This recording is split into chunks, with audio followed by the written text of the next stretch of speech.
What's up, gang, and welcome back aboard the Paper Starship, where it's about keeping the Mediaverse connected from the past to the present and the mainstream to the obscure. I'm your pilot Redux, back in the saddle, ready to take us on another strange odyssey, exploring a medium I've only touched on a couple of times: comics. This comic that we're going through today is such a perfect title to have on the channel since it provides us a destination as well, because today the Paper Starship will be Earthbound. Get it? The title of the comic is Earthbound. Forget it. Sorry, my comedic timing is a bit off right now. Bear with me. Now, I know a lot of you were expecting a Kojima blockchain vid, and, well, things happen. There is a Kojima vid coming, which will be addressed in another video coming out shortly. However, the extremely talented creator of this comic, Narwhal, actually reached out to me and offered to send a physical copy of the graphic novel, so I can't in good conscience not discuss this graphic novel. And as a channel focused on keeping the Mediaverse connected, we have to realize that extends far beyond Kojima and the works he references. Here at the Paper Starship, we celebrate people creating things simply because they want to make them. So thank you, Narwhal, for your creative spirit and your generosity. It's truly appreciated.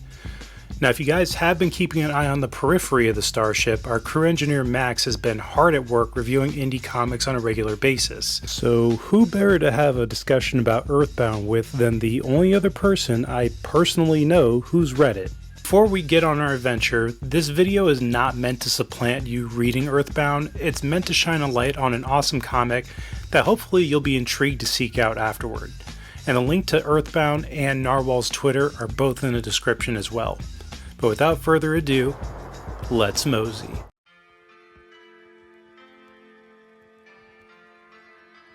Yeah, let's talk about Earthbound. I think, like, before we talk about Earthbound, first of all, let's talk about Narwhal. And he messaged you because of this YouTube channel, like Paper Starship. So what was that like? Did you know who Narwhal was when he messaged you? I had no clue who he was, unfortunately. So I think I came to you and I said, yeah, some dude hit me up. He wants to send us some comics. I'd send him over your way in case he hadn't made it over there at this point. Yeah. I thought it was just another, indie comic person who was just like, hey, I know you guys are reviewing indie comics. Here's my stuff. Check it out. Then you're like, no, that is somebody. I'm like, oh, fuck. Yeah. Well, cause see, that's the thing, right? Is like even before we did NeonSeed and started any of the making comics and getting involved in the comic space, like I was familiar with some of these people and some of this stuff. Like I'm aware, that there's mainstream comics and there's independent comics and there's this split in independent comics, and I'm aware of Narwhal specifically because of this book Earthbound. Like this book Earthbound really blew up when it came out, and it is part of like a whole offshoot of indie comics that only exists because of the decline, quote unquote, in the mainstream. And this is a graphic novel. Like, let's just get that out of the way. This is not just like a comic. Both of these books are beefy. These are the type of thing you would pick up at like a Borders or something. You'd see the volumes next to the manga. It's like one of those books. I think the last time that I was into the indie comic scene, just the comic scene in general, is probably around 2015. Yeah. So yeah, it was a few years before this even came out. So unfortunately, I missed this wave of cool indie comics that have made their way out into the light since that time. But it's nice to catch up on what's going on now. Yeah. I mean, we can all recall the time where graphic novels exploded and everyone was reading them and they were like the top of, New York Times best-selling whatever, and people were recommending them and shit, like Persepolis, and there's that era, which was like roughly probably like 2010 to 2016 or some shit. I'd say it was 2005 to 2010 because I can tell you the three that did it. It was Sin City, 300, and Watchmen. Yeah, Watchmen and three. Those are the three that makes really sense to me. In the graphic novel age. Well, and it was riding on the I mean, like, there was a reason that graphic novels were put right next to manga. Those were the things that were selling. And yeah, you know, you had shit that was getting second and third wins or whatever. Like you had, like you're saying, Watchmen, V for Vendetta, you know, because of the movie and shit like that. But Earthbound really is like one of those, it's like one of those graphic novels where, like, yeah, you can imagine it being from back then, and you would just find it, and it would be, you know, there's like a blurb on the back about this, how like this would be like a critically acclaimed, you know, groundbreaking thing, but it's an indie thing. That, If I had to give it any sort of comparison, I'd say late 90s Image Comics. In that, and I mean that as a complete compliment, because they were kind of doing some you know, edgy stuff back then. Well, and I'm not clear on this, but I think the third part of it is being animated by Narwhal. Like, Narwhal's just learning 3D modeling, like low poly 3D modeling, and animating the third part of Earthbound. So That's Narwhal's what it like, I saw him talking about designing a ship the other day, and I was kind of intrigued by that. So it looks like I just remember hearing that, and I can't remember if it was Earthbound or not, but I think it is. But it's just that just is part of the, you know, like this is why I was like, that was effing Narwhal. Like, we have to get back to him, because this dude is kind of known for being like, you know, this guy that puts out these books by himself, and it's like, damn, what the fuck, dude? Like, how did you do this? And this, I mean, I get that feeling from this where it doesn't, I don't know his background in terms of like when he started comics, and, you know, I know he's done some other things. Like you saw in the back of both these books, there's the Naked Samurai. Honestly, I'm intrigued by Naked Samurai, but I'm even more intrigued by Foreign Agent. I was gonna say Foreign Agent is like an older comic, I think. I really want to check out Foreign Agent. Yeah. That one looks like it's right up my alley, especially the fact that it's in a noir black and white style monochrome. Yeah, well, and that's why me. I got Nosferatu, because that campaign is still alive, the Nosferatu one, and so is Earthbound 2. I'm gonna check for you right now, because I think on the Earthbound 2 campaign you can get Foreign Agent. Ooh. Yeah, let me check really quick. I want Foreign Agent. That looks really cool. But we can talk about both books like together, because it is the same thing. No, damn, you can't. Okay, it's just the OG printing of one and the hardcover of one that are available. But I'm sure you can find a way to get your hands on Foreign Agent, because that one looked interesting to me as well, and I was flipping through the back of the book just now so I could get the name right on it. But yeah, I mean, the basic premise here is, you know, you've got Spaceman and Julia Roberts and, you know, WizKid, and they're these you know, they're kind of in the service of these weird, you know, intergalactic corporations, and Spaceman and Julia are tasked with this, you know, timed mission to, you know, control through the use of these weapons the souls of these 4 high school girls that are actually a squad of like killers. And it's yeah, you know, they like, that's a couple of sentences and it sounds insane, because it is, but it's also, it's very like the kind of storytelling I like, where that shit is mostly in the background. you know what I mean? Like, it gives you all of that, but it doesn't dwell on it, and it keeps everything moving, and it's really about the characters and the character interactions, and like the you know, the passage of time within the constraints of you know, this mission that Julia and Spaceman get sent on. And it has, like, I don't know where, like, let's look for adjacent media, because this, like you said, you mentioned like 90s Image Comics. It has like a real you know, like 90s vibe, in the sense that it's like a lot of it takes place in like a school, around small town people, in homes, in a town, you know what I mean? Like, it's got like just the environment and the aesthetic. In terms of its the writing is very self-aware, and I think that the other person who I would compare that type of writing to with Action Comics would be Mark Millar. Okay, because it had a very, kind of reminded me of Kick-Ass, where it's not the slang, and what they're talking about is so down to earth, and, you know, their descriptions are so they're basic observations that it does appeal to every person.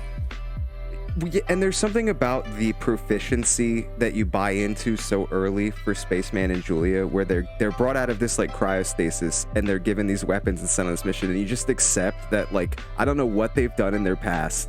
They clearly have these connections, but like you're saying, it's kind of like how, like, in Kick-Ass, once he's Kick-Ass, things just sort of become very hardcore.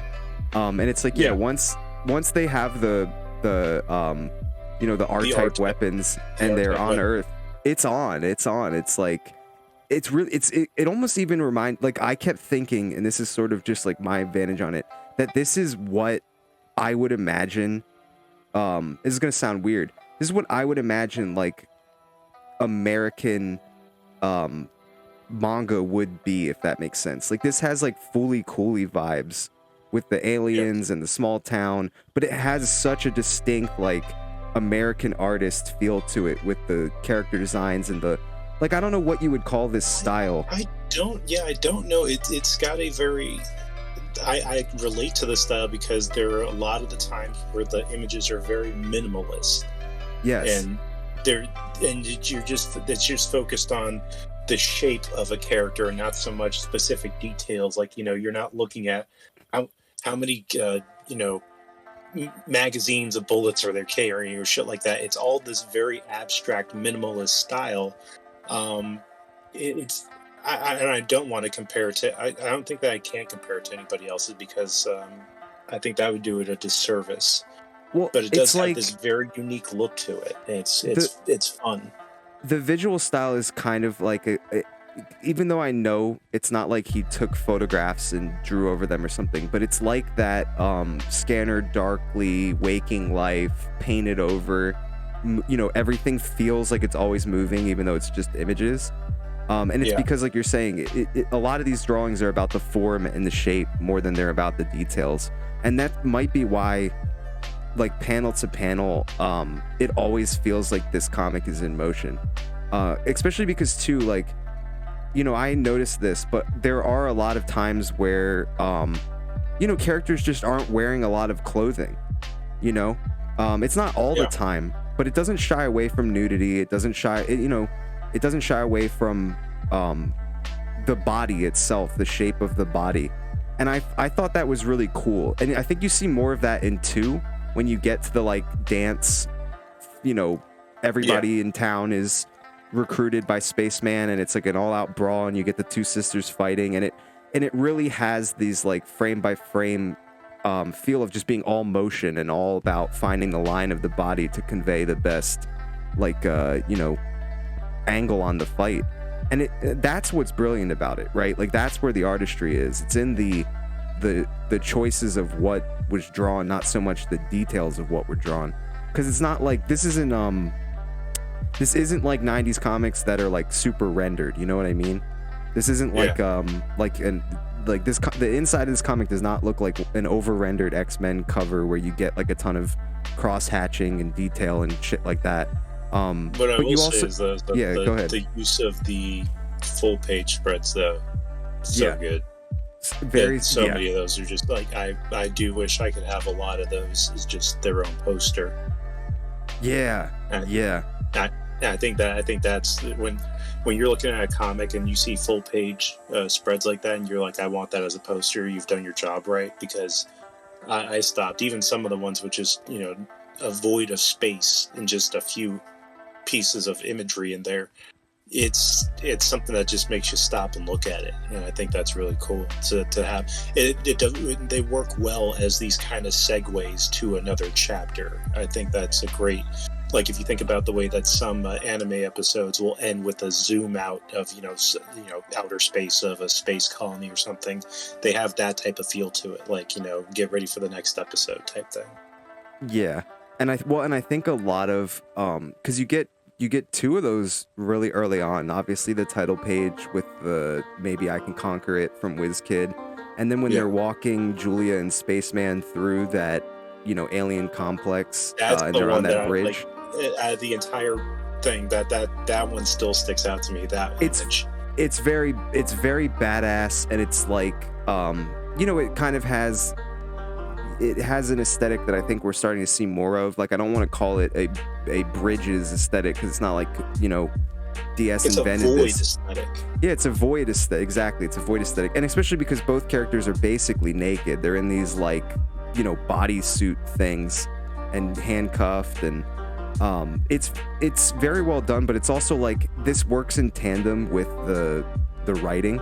Like, I think that you know, we can talk forever about the art, and we can go back and forth with the art, because we haven't even really talked about, like, yes, the you know, the form and the bodies and stuff is all specific for keeping the motion going, but even the facial expressions are really well done in this, and like the comically wide mouths for certain characters, and you know, like a lot of that stuff is, you know, like, it's fucking great, because it's like what I meant when I said it's like American manga. Like, there's even fluidity there with some of the characters and some of the situations, but the writing is like is on par with all of this. Well, I will say, near the end, you know, when all hell breaks loose, it does become a little bit chaotic to try and keep up with what is happening. But it doesn't feel like it's not on purpose. It feels like there's a method to the chaos, and you're being disoriented for a reason to feel like you are in that melee, in that madness. So even that had it. Like, I will say, it felt almost tiring to read the end of it, because I was just like, oh my gosh, there's so much going on right now. My eyes are having trouble keeping up.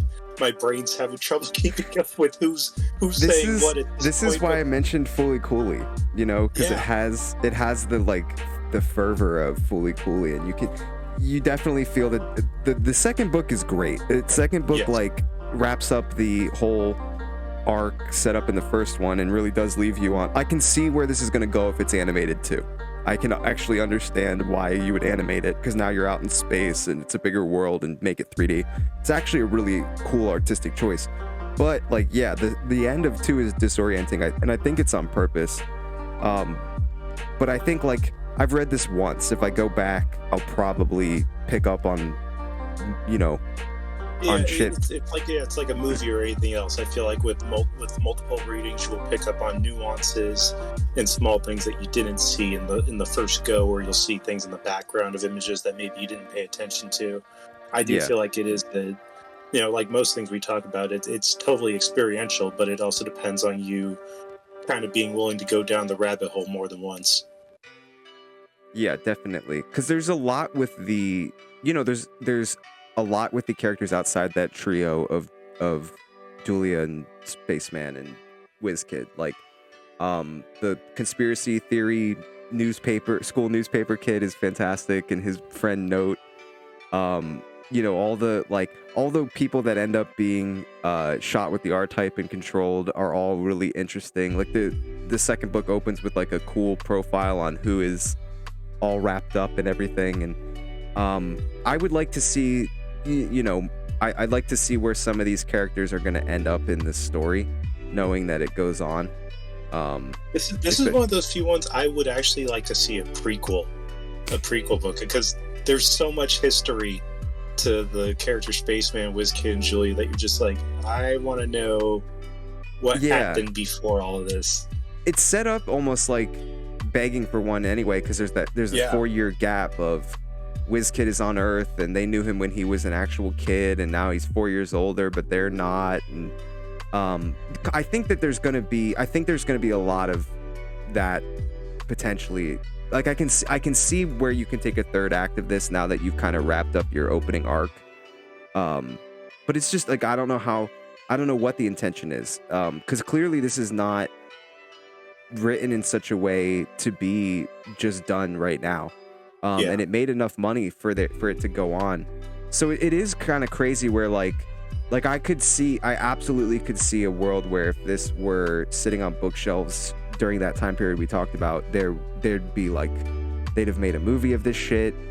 You know what I mean? Like, I have a feeling Michael Cera might have been attached somehow, who knows? But like, it's one of those things where I think that this would have a much wider audience if it could get one, if that makes sense. And I don't, you know, it's really just limited by the fact that like it is an indie. There's nothing I think otherwise Yeah, that's really the pulling it only thing, back. because this is the time for kind of edgy comics that take on that American, like you said, the American manga mold. Like look at what's was it, that show John Cena, Peacemaker? Like Yeah. that's a wild success. Or like was it The Boys? Just these, Yep. you know, super edgy comics that, you know, you wouldn't have seen made into movies back then, but are finding a home for audiences now. And I think that this would fit right into that wheelhouse. Yeah, and I mean, it's crazy to think that what is actually happening is like manga exists because of the influence of American comics post World War II, and now American comics are inexorably influenced by manga. So this is like a coming home, right? Like I think the fact that like yes, you see a pair of naked breasts in the first, 10 pages of Earthbound. I like that's But something even you that, can it's done in a satirical way right. to give you an idea of like these beings' understandings of humans, and that's like Well, it's still foreign to them. and it's basically telling you to get over it right away because the whole context is I don't like you're saying I don't see a difference between the two of them. Yeah. And it's I think that this is stuff that we take for granted maybe coming from manga, but this is not a manga, but it feels like a new thing. It feels like a nexus of like American comics style meets a sensibility that is like you're saying a little more edgy, a little bit more in line with what you can get away with Eastern comics, and it's wrapped up in the graphic novel format. So like I wouldn't pass it up. You can get both now because Earthbound 2 is in demand, and you can get both for $50. And the print is good. Yeah, it's a nice soft I highly cover. recommend checking this one out. This is one of the best things I've read in a while. Oh, go ahead.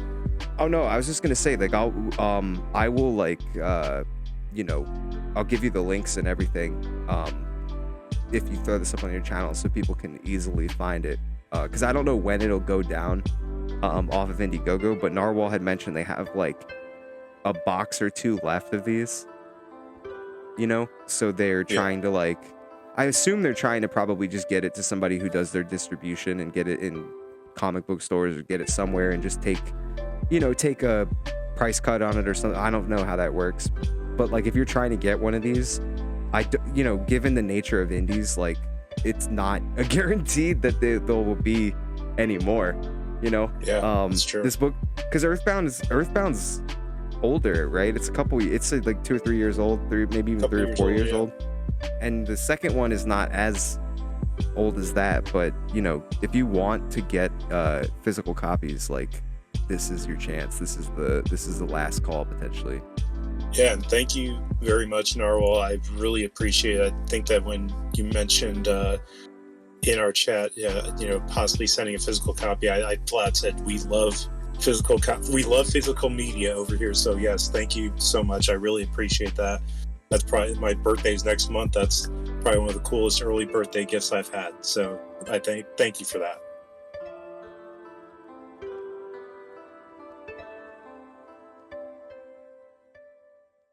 So that is Earthbound. Like we said, it's a comic with a really cool art style and an engaging story that keeps the pages turning. If you love sci-fi and stylish art, do not miss this amazing effort from Narwhal. But thank you for watching as always, and know your time and feedback and support are appreciated here on the Paper Starship. Hopefully this video was informative and entertaining, but I also hope that you'll check out any of Narwhal's work and help support a really cool, hardworking artist who's out here unafraid and sharing their work with the world, just the way creativity should be. Stay steezy, gang, and I'll see you on the next. But I hope you've enjoyed your Earthbound journey, and I got nothing for pun jokes today. I'm sorry. I'll see you next time. Bye!